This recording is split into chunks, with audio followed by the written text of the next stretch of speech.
You good, Travis? Start putting your hands together right now for Erin, Patrick!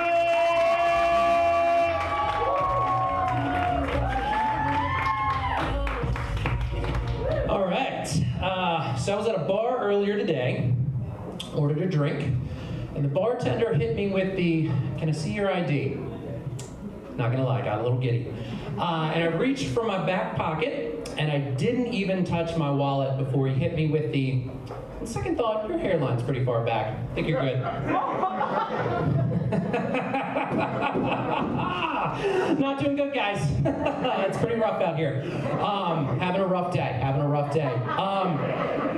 know if anybody else in the room is having one of those days where you're just walking around with like a knot in your stomach, and then it's get a little hard to breathe, and then like your vision gets blurry, and then like your chest gets heavy, and then like your left arm goes numb, and then you just fall over, and a stranger runs up and they're like, "Sir, what's wrong?" And you're laying there like, because you can't talk anymore, and they're like, "Sir, what's wrong?" And then you just pass out from the pain, right? Until the next thing you hear is a paramedic just yells, "Clear!" and shoots electricity through your chest, and you pop up and you're like, "What's going on?" Because you can talk now, but your tongue is numb for some reason. I don't understand science. And they're like, "Sir, calm down." And you're just like, "What's going on?" They're like, "Sir, calm down, strap him down." And they strap you to the board, and then they take the board, and they put it in the gurney, and they shove the gurney in the ambulance, and the ambulance drives to the hospital and hits about 17 potholes, because it's Baltimore City, and we don't invest in infrastructure. And then when you hit that 17th pothole, you bite your tongue, and then blood starts gurgling down your esophagus, and the one medic yells, "That guy's drowning in his own blood, quick, tip him!" And then they tip you over in the board, and the blood pours out, and the only thing you can think at that moment is that line from that movie where the guy's like, "Nobody makes me bleed my own blood!"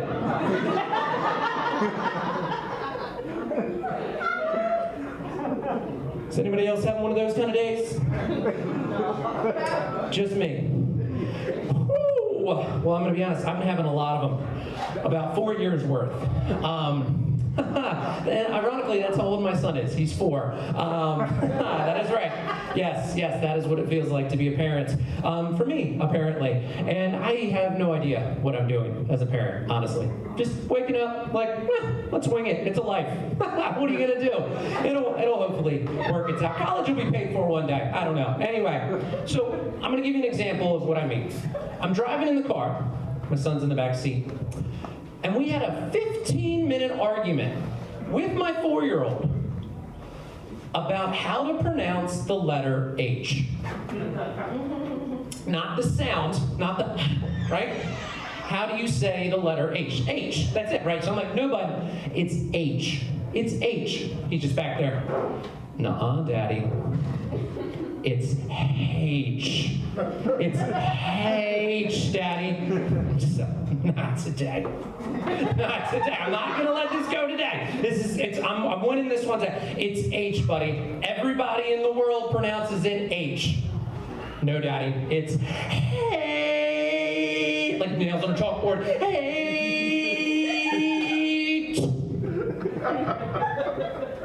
What the heck do you do with that? What do you do in that situation? I have no idea. I just went a little crazy. That's what I did. You did one of these, and then he goes out for a little bit. So, but anyway. That didn't happen. So, anyway. But speaking of things I don't know what to do with, what do you do when it's early in the morning, your son walks out of his room, and you're like, "Morning, bud," your arms are open wide, you want to give him the biggest hug, and he just goes, "Hold on, Daddy. Did you brush your teeth yet?" Yeah, that's real. That is a deep cut for me, because that's every day of my life. And ironically, this kid who's obsessed with oral hygiene is the same kid who earlier this week had me say the following phrase. "If you lick the playground again, we're going home." What did he do? He licked the playground again. What did we do? Anybody want to guess? What did we do? Hello? We stay there. You are correct. Because he's 4 years old. I have no power in this relationship. I have no idea what I'm doing.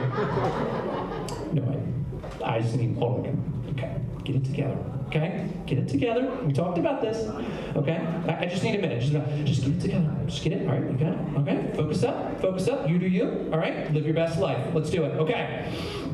Sorry, I just needed a minute there. So, what was I talking about? Oh, my lack of knowledge of being a father. So let's continue that conversation. Not only do I not know what to do, I also do not know what to say.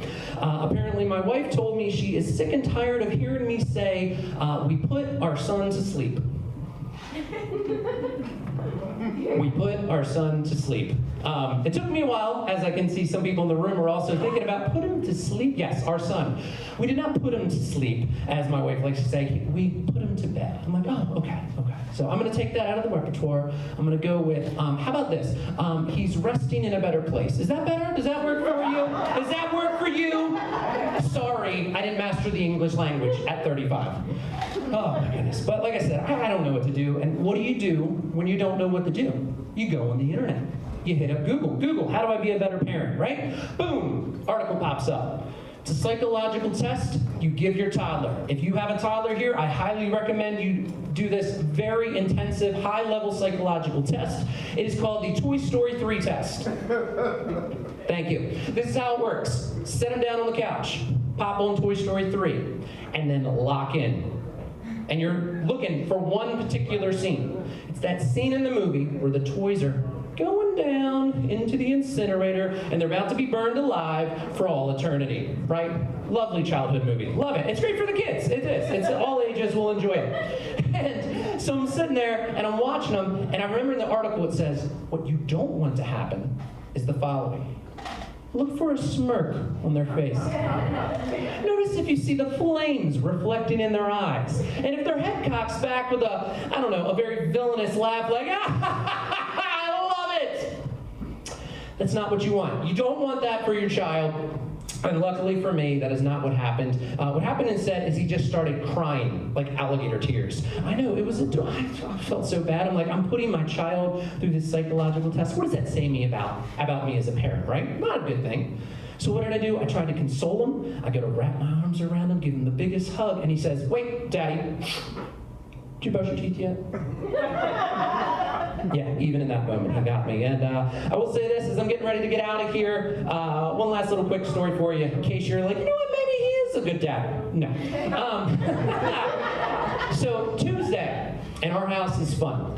Tuesday is Unicorn Day. Unicorn Day is just a day filled with unicorn everything. Everything is unicorns.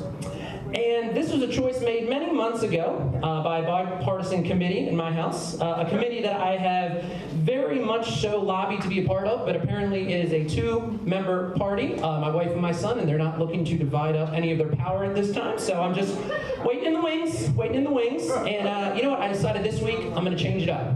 I'm not going to go negative. I'm going to go positive, right? I'm going to hit him with an 11, right? So I'm out there, right outside his door. He opens it up. He's got a unicorn in his hand. He's got the unicorn pajamas on. And I just yell, it's a unicorn day! What does he do? Throws the unicorn down, walks right by me, and says, you ruined it. That is my son. That is my son. Well, I'm Erin Patrick. You all have been amazing. Thank you very much. And I do just want to say, before I get out of here, of all the nights that I've ever done stand-up, this tonight at Motor House, favorite night of stand-up. Thank you all very much. You all have a great night.